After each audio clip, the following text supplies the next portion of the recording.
नमस्कार। आज के इस एक्सप्लेनर में हम एक ऐसे टॉपिक पर बात करने वाले हैं जिसने पूरे मार्केट का ध्यान अपनी ओर खींचा हुआ है, और वो है वेदांता। इस चर्चा में हम वेदांता के स्टॉक में आई शानदार रैली, डीमर्जर की पूरी प्रक्रिया और उनकी नई डिविडेंड पॉलिसी के पीछे की बारीकियों को डिकोड करेंगे। अगर मार्केट के इस बड़े मूवमेंट के पीछे के सभी कारण समझने हैं तो ये ब्रेकडाउन बिल्कुल आपके लिए है। चलिए शुरू करते हैं। तो एक नज़र आज के एजेंडे पर।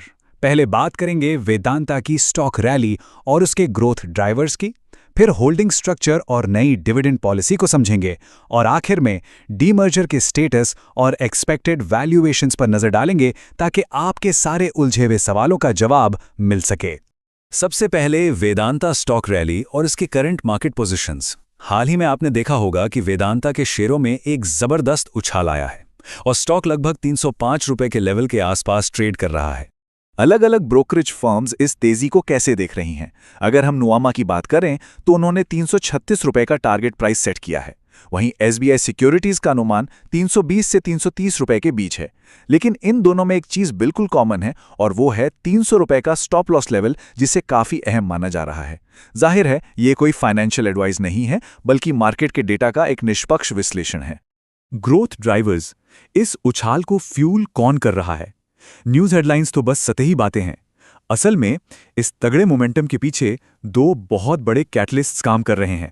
पहला बड़ा कारण है मेटल्स की जबरदस्त वापसी। पूरे मेटल सेक्टर में एक तगड़ा कंसोलिडेशन ब्रेकआउट हुआ है। आपने देखा होगा चांदी की कीमतों में तो एक शानदार स्पाइक आया है, जो हाल ही में 85,968 के हाई लेवल तक पहुंच गया था। और सिर्फ चांदी ही नहीं, गोल्ड, कॉपर, जिंक और एल्यूमिनियम, इन सब में भी बाहरी रैली देखने को मिल रही है। कमोडिटी प्राइसेस की ये तेजी एक बहुत बड़ा फैक्टर है। और दूसरा बड़ा ड्राइवर है सरकार का वो फैसला जिसमें क्रूड ऑयल और नेचुरल गैस के प्रोडक्शन पर रॉयल्टी रेट्स में भारी कटौती की गई है। जरा इन नंबर्स को देखिए। ओवरऑल इफेक्टिव रेट 16.66% से घटाकर सीधा 10% कर दिया गया है। ऑफशोर क्रूड में से 8% कर दिया गया है, और डीप या अल्ट्रा डीप वाटर के लिए सीधा 0%। ये कोई छोटी बात नहीं है।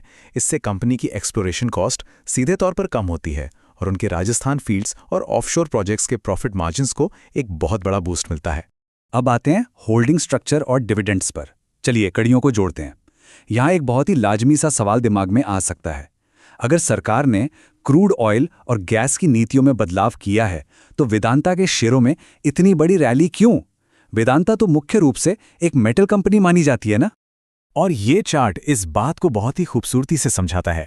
डीमर्जर से पहले वेदांता के अंदर एल्यूमिनियम, पार और स्टील तो हैं ही, साथ ही ऑयल एंड गैस भी है, जो कि एक अनलिस्टेड एंटिटी है। इसका सीधा सा मतलब ये है कि ऑयल एंड गैस सेक्टर में आई रॉयल्टी कटौती जैसी कोई भी पॉजिटिव खबर सीधे तौर पर लिस्टेड पेरेंट कंपनी यानी वेदांता को फायदा पहुंचाती है। सीएलएसए जैसी फर्म्स ने भी इसे काफी बुलिश माना है। इसी के साथ इनकी डिविडेंड पॉलिसी में भी एक बड़ा कॉर्पोरेट शिफ्ट आया है। पुरानी पॉलिसी काफी सिंपल थी। अपनी ऑपरेशंस और सब्सिडरी से होने वाले सालाना मुनाफे का एक फिक्स्ड 30% हिस्सा डिविडेंड के रूप में बांध दिया जाता था। लेकिन अब नई पॉलिसी काफी फ्लेक्सिबल है। अब dividends case by case basis पर तय होंगे, यानी कंपनी का फ्री कैश फ्लो कितना है, खर्चे क्या हैं और कर्ज कम करने की जरूरतें क्या हैं, इन सब बातों को ध्यान में रखकर ही डिविडेंड तय होगा। अब बात करते हैं डीमर्जर स्टेटस और टाइमलाइंस की, या यूं कहें उन मिसिंग नंबर्स की जिन्होंने शेयर होल्डर्स को थोड़ा कंफ्यूज किया हुआ है। तो सबसे क्रूशियल पॉइंट इस बैकएंड प्रक्रिया को समझना है। देखिए, रिकॉर्ड डेट तो पार हो चुकी है। इसका मतलब है कि वेदांता के हर एक शेयर के बदले 4 नई कंपनियों का एक एक शेयर अलॉट किया जा चुका है। लेकिन अभी ये शेयर्स डीमैट अकाउंट्स में इनएक्टिव या फ्रोजन पड़े हैं। ऐसा इसलिए है क्योंकि हम अभी कॉस्ट ऑफ एक्विजिशन की ऑफिशियल अनाउंसमेंट का इंतजार कर रहे हैं।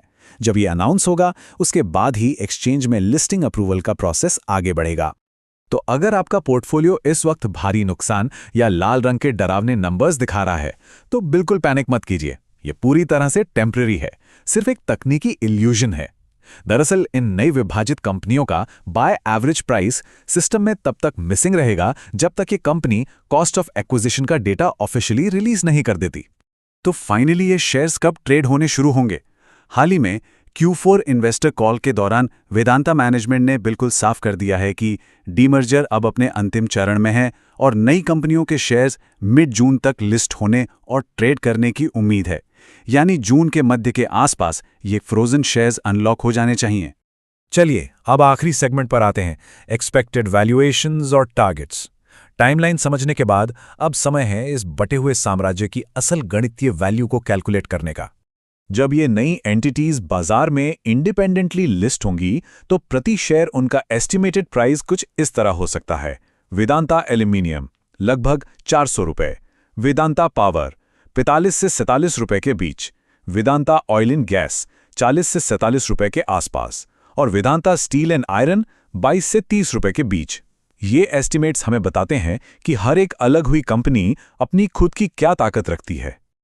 और अब जरा जादू देखिए, जब हम इन सभी अलग अलग हिस्सों के एस्टिमेटेड प्राइसेस को एक साथ जोड़ते हैं तो हमें 802 रुपये से लेकर 829 रुपये तक का एक बहुत ही मजबूत क्यूमुलेटिव फिगर मिलता है। ये नंबर्स इस बात का सबूत हैं कि भले ही कंपनी कई हिस्सों में बट रही हो, लेकिन इसकी कंबाइंड अंडरलाइंग वैल्यू आज भी बेहद सॉलिड है। तो अंत में सवाल ये बचता है, एक बार जब कॉस्ट ऑफ एक्विजिशन की असली तस्वीर सबके सामने आ जाएगी तो बाजार वेदांता के इस विभाजित साम्राज्य का फाइनली कैसे मूल्यांकन करेगा? क्या ये नंबर्स हकीकत में बदलेंगे? मिड जून की लिस्टिंग के साथ ही इस सस्पेंस से पर्दा उठ जाएगा। हमारे इस एक्सप्लेनर में शामिल होने के लिए बहुत बहुत शुक्रिया। मार्केट के इस दिलचस्प सफर पर नजर बनाए रखिएगा।